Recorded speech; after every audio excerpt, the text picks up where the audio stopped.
50 degree पारा, आंधी तूफान से लड़कर ऐसे हुआ रेगिस्तान में एशिया की सबसे बड़ी इंदिरा गांधी नहर का निर्माण ठार का मरुस्थल। ये दुनिया का 17वां सबसे गर्म मरुस्थल है। जब भारत और पाकिस्तान का बंटवारा हुआ तो ये मरुस्थल भी बंट गया। पाकिस्तान में सिंध और पंजाब को मिला इस मरुस्थल का एक छोटा सा हिस्सा, लेकिन भारत को इसका एक बड़ा हिस्सा मिला था और उसमें भी 90% हिस्सा मिला राजस्थान को।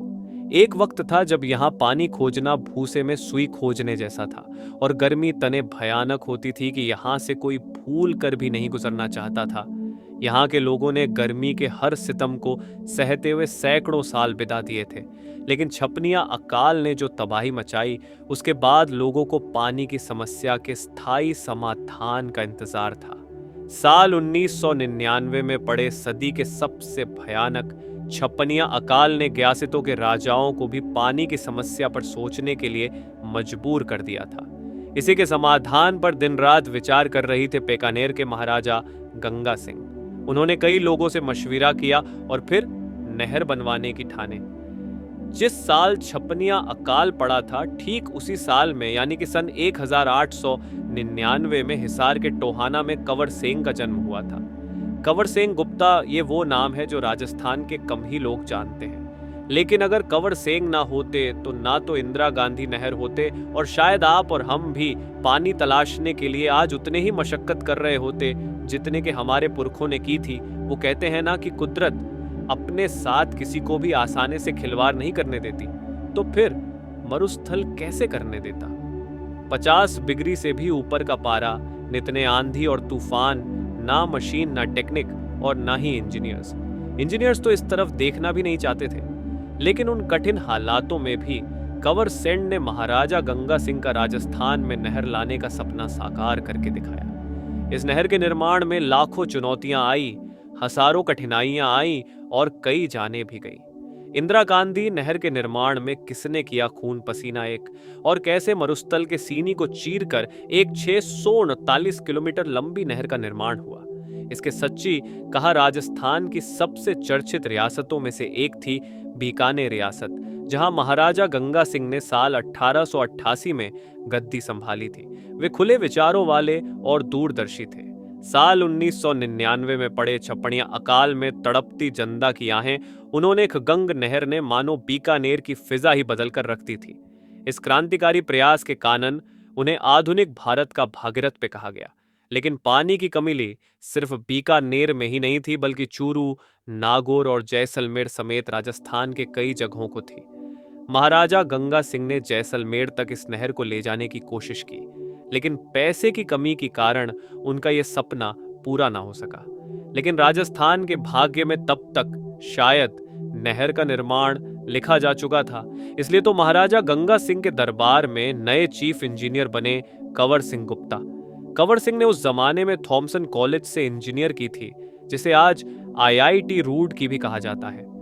वो यंग थे, डायनेमिक थे और उनके विचार महाराजा गंगा सिंह के विचारों से काफी मिल खाती थे।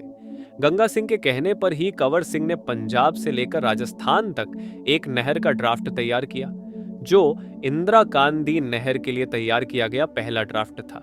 लेकिन साल 1943 में कैंसर के कारण महाराजा गंगा सिंह का निधन हो गया, जिसके बाद पहली बार सरकार बनी। अपना राजा रहे और नहीं रजवाड़े, लेकिन कंवर सिंह ने महाराजा गंगा सिंह के सपने को धूमिल नहीं होने दिया।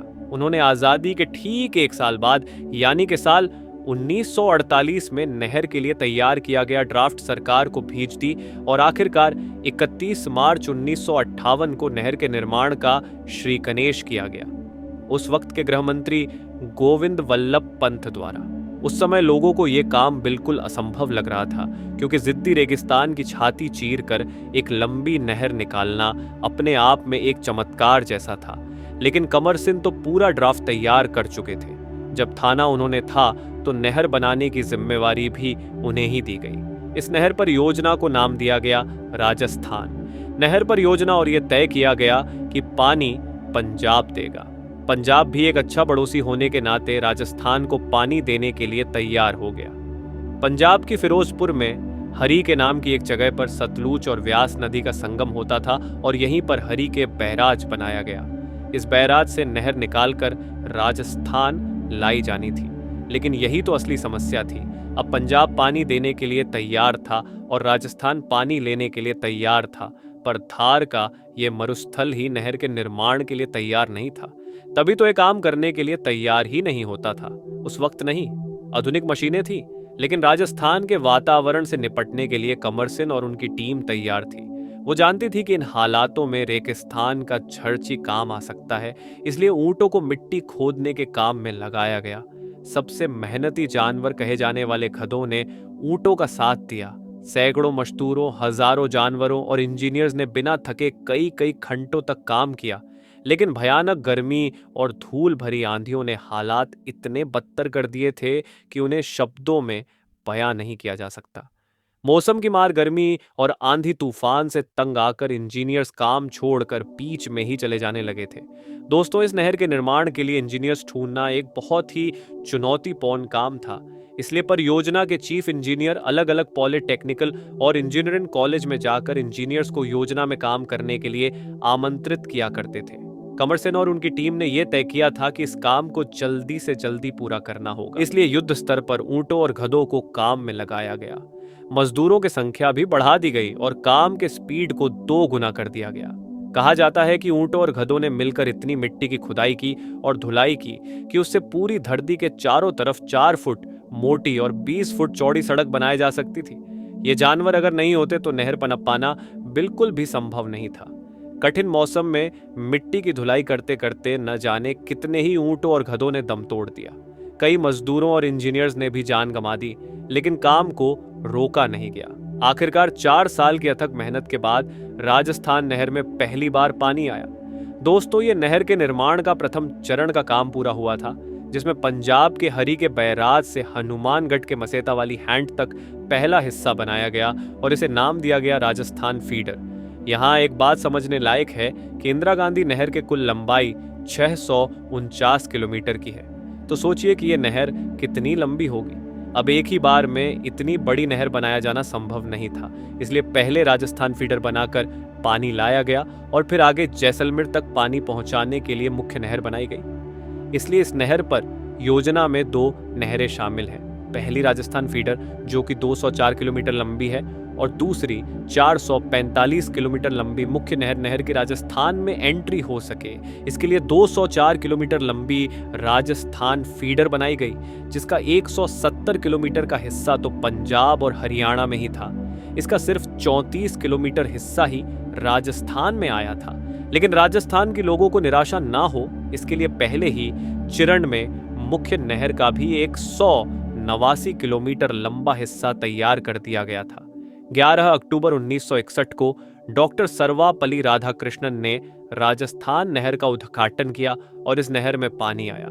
नहर के पानी ने मरुभूमि की सूखी जमीन को ही नहीं बल्कि इंसानों के चेहरे पर भी हरियाली की मुस्कान दी थी।